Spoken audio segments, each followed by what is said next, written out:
Donc, ce que j'essaye de vous dire, c'est que la clé de voûte des décès qu'on a vus, donc le 5-6 000 morts que vous voyez dans les tableaux du Québec, d'ailleurs, le Québec qui enregistre le plus haut taux de mortalité pour le COVID, donc en Amérique du Nord et dans le monde et dans les chiffres les plus élevés.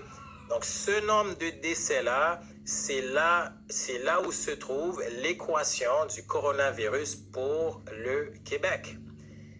Évidemment, le gouvernement du Québec ne voudra jamais ouvrir une enquête là-dessus parce que il y a bien du monde qui ont leurs mains plongées dans le sang, ok? Donc, première équation, vous avez les décès des CHSLD qui ne sont pas causés par le COVID, mais beaucoup par un manque de soins. Maintenant, pour vous faire la preuve que il y a anguille sous roche et la roche en tant que telle, elle se trouve dans les CHSLD. Je vous fais la preuve. Où est-ce que vous pensez que la majeure partie des décès COVID ont eu lieu en 2020? Les 5-6 000 qu'on annonce dans les CHSLD, 80% des décès de COVID viennent des CHSLD. Donc, voilà la raison pour laquelle votre gouvernement ne voulait pas, donc ils ont empêché très rapidement, ils ont empêché les visites dans les CHSLD. On a fermé ces centres-là très rapidement et même les proches ne pouvaient pas y aller. Pourquoi vous pensez? Parce qu'en dedans, c'était la catastrophe.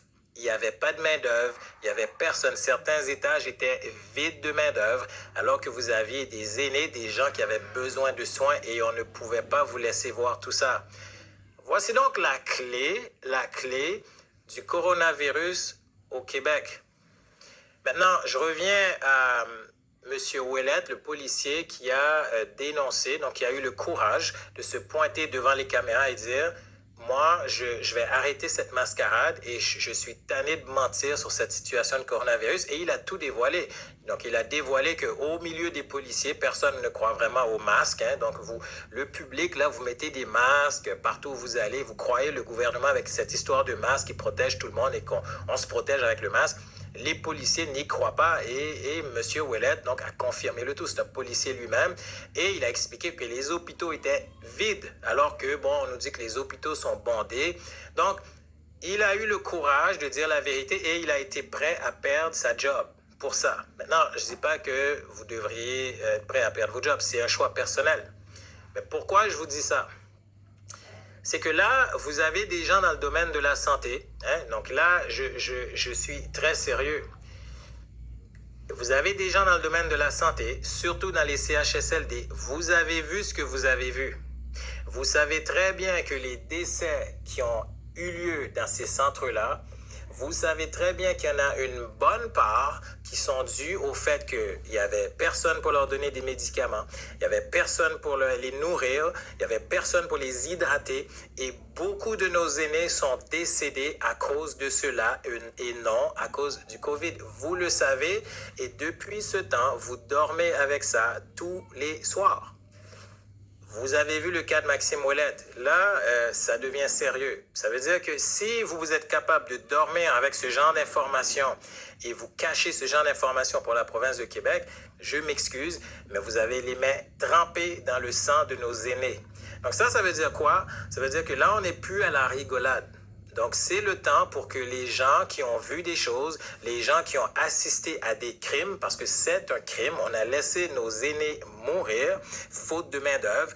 Pourquoi? Parce qu'on a voulu confiner tout le monde. Hein? Donc, lorsque le gouvernement est parti, a pris ses mesures, dès qu'il a donné ses mesures d'isolement de 14 jours, ben, qu'est-ce que ça a donné? Ça a donné que les gens restaient à la maison, les gens ne se présentaient plus pour travailler. Et ça a donné une pénurie de main-d'œuvre incroyable, ce qui a généré un manque de soins chez nos aînés qui sont décédés. Vous voyez l'équation? Je le répète pour ceux qui ne m'ont pas suivi. Le gouvernement a produit des mesures d'isolement pour les gens soi-disant qui ont contracté le virus. Donc, la main-d'œuvre est restée à la maison 14 jours. Donc, plusieurs dizaines, des dizaines et des centaines de personnes restaient à la maison en isolement. Ça a créé une pénurie de main-d'œuvre dans les CHSLD, donc jusqu'à 60% des fois des étages qui étaient vides de personnel. nos aînés qui ont besoin de support, qui sont ceux qui ont quand même besoin de beaucoup plus de support que les autres, nos aînés, beaucoup d'entre eux sont décédés, manquent de soins. Donc, toute cette équation-là vient d'une hystérie du gouvernement qui a isolé nos professionnels et ça a donné ce que ça a donné. Ça a donné 80% de décès de COVID dans les CHSLD. Maintenant, évidemment, pourquoi ils sont décédés de COVID? C'est parce qu'on a voulu associer nos aînés au COVID parce qu'on ne voulait pas vous dire la raison, la vraie raison pour laquelle ils sont décédés. Et c'est la raison pour laquelle que Arruda et Legault ont élargi les tests là, donc de manière très large. Ça veut dire qu'on a créé des liens épidémiologiques. Mettons que vous aviez là 3 personnes dans la même chambre qui dormaient dans la même chambre. Si une personne était déclarée COVID, puis qu'il y en a une autre qui mourait, qui décédait quelques semaines plus tard, ben l'autre personne était considérée automatiquement COVID et Arruda disait « Pas d'autopsie, s'il vous plaît, on ne veut pas d'autopsie, surtout pas. » Vous voyez un peu la game, vous voyez un peu la gamique? Donc, l'équation est très, très simple. Et là, maintenant, pour ceux qui pensent que je suis de type conspirationniste, avec ce que je viens de vous dire, je vous donne le défi de demander au gouvernement une enquête indépendante sur les décès COVID dans les CHSLD en vertu de la pénurie de main-d'œuvre. Ça n'arrivera pas. Parce que si ça arrive, certaines personnes vont se présenter devant une cour criminelle. Donc, voilà la clé du Québec. Je vous la donne sur un plateau d'argent pour ceux qui ne comprennent pas. Maintenant, comment résoudre cette situation?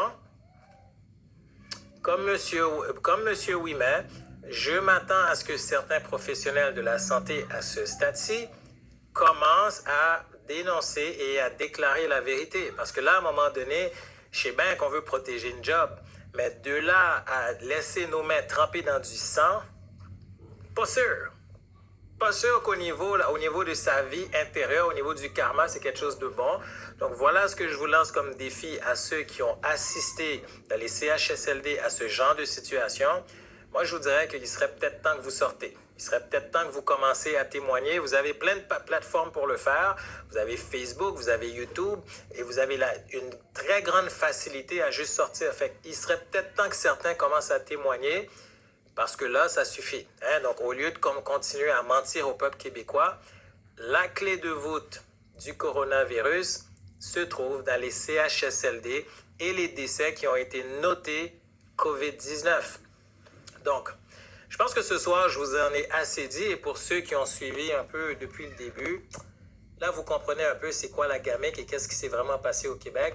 Donc, il est temps que ceux qui doivent parler prennent action. Voilà. Donc, écoutez, je ne vais pas vous retenir plus longtemps. C'était l'épisode d'aujourd'hui, de ce soir. Merci à tous ceux qui me supportent, là, donc, que ce soit d'un point de vue financier ou bien que ce soit d'un point de vue, là, au niveau des partages de mes épisodes. Écoutez, si vous n'êtes pas encore inscrit à ma chaîne, mon Dieu, faites-le rapidement. Donc, ici, on trouve de vraies nouvelles.